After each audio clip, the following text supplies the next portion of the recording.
ಸವದತ್ತಿ ತಾಲೂಕಾ ಕಾನೂನು ಸೇವೆಗಳ ಸಮಿತಿ, ವಕೀಲರ ಸಂಘ ಇವರುಗಳ ಸಹಯೋಗದೊಂದಿಗೆ ಸರ್ಕಾರಿ ಆದರ್ಶ ಮಹಾವಿದ್ಯಾಲಯದಲ್ಲಿ ಮೂಲಭೂತ ಹಕ್ಕುಗಳು ಮತ್ತು ಕರ್ತವ್ಯಗಳು ಹಾಗೂ ಖಾಯಂ ಜನತಾ ನ್ಯಾಯಾಲಯ ಕುರಿತು ಕಾನೂನು ಅರಿವು ನೆರವು ಕಾರ್ಯಕ್ರಮವನ್ನು ಹಮ್ಮಿಕೊಳ್ಳಲಾಗಿತ್ತು.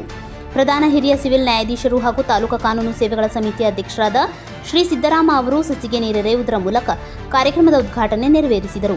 ನಂತರ ಮಾತನಾಡಿದ ಅವರು, ವಿದ್ಯಾರ್ಥಿಗಳು ಕಾನೂನು ಅರಿತು ಅದಕ್ಕೆ ಗೌರವ ನೀಡುತ್ತಾ ಜೀವನವನ್ನು ರೂಪಿಸಿಕೊಳ್ಳಬೇಕು. ಭಾರತದ ಸಂವಿಧಾನ ಪೀಠಿಕೆ ಓದುವುದನ್ನು ಮರೆಯಬಾರದು. ಮೂಲಭೂತ ಹಕ್ಕುಗಳ ಬಗ್ಗೆ ಎಲ್ಲರೂ ತಿಳಿದುಕೊಳ್ಳಬೇಕು. ಅದರ ಜೊತೆಗೆ ಮೂಲಭೂತ ಕರ್ತವ್ಯಗಳನ್ನು ಪಾಲಿಸಬೇಕು. ಮೂಲಭೂತ ಹಕ್ಕುಗಳ ಉಲ್ಲಂಘನೆ ಆದಾಗ ಕಾನೂನಿನ ಮೊರೆ ಹೋಗಬೇಕು. 6 ರಿಂದ 14 ವರ್ಷದ ಒಳಗಿನ ಎಲ್ಲ ಮಕ್ಕಳಿಗೆ ಶಿಕ್ಷಣದ ಹಕ್ಕು ಇರುವುದರಿಂದ ಪ್ರತಿಯೊಬ್ಬ ಪಾಲಕರು ತಮ್ಮ ಮಕ್ಕಳಿಗೆ ತಪ್ಪದೇ ಶಿಕ್ಷಣವನ್ನು ಒದಗಿಸಬೇಕು. ಶಿಕ್ಷಣದಿಂದ ಮಾತ್ರ ಮನುಷ್ಯನ ಸರ್ವತೋಮುಖ ಅಭಿವೃದ್ಧಿ ಸಾಧ್ಯ ಎಂದರು. ರಾಷ್ಟ್ರಧ್ವಜ ಹಾಗೂ ಸಂವಿಧಾನದ ಬಗ್ಗೆ ಅಗೌರವ ತೋರಿದರೆ ಕಾನೂನಿನ ಅಡಿಯಲ್ಲಿ ಶಿಕ್ಷೆ ವಿಧಿಸಲಾಗುವುದು. ಮಹಿಳೆಯರ ಗೌರವಕ್ಕೆ ಧಕ್ಕೆ ತರುವಂತಹ ಕೆಲಸ ಮಾಡಬಾರದು.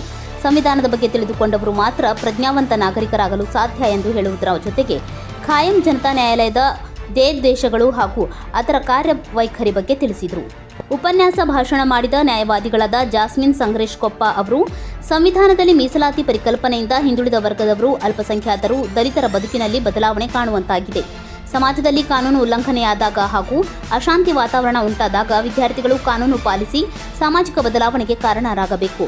ಎಲ್ಲರೂ ಕೀಳರಿಮೆ ಬಿಟ್ಟು ಶಿಕ್ಷಣಕ್ಕೆ ಹೆಚ್ಚಿನ ಮಹತ್ವ ನೀಡಬೇಕು ಎಂದರು. ಹಾಗೂ ಮೂಲಭೂತ ಹಕ್ಕುಗಳು ಮತ್ತು ಕರ್ತವ್ಯಗಳನ್ನು ವಿವರಿಸಿದರು. ಶಾಲೆಯ ಪ್ರಾಚಾರ್ಯರಾದ RF ಮಾಗಿ ಕಾರ್ಯಕ್ರಮದ ಅಧ್ಯಕ್ಷತೆ ವಹಿಸಿದ್ದರು.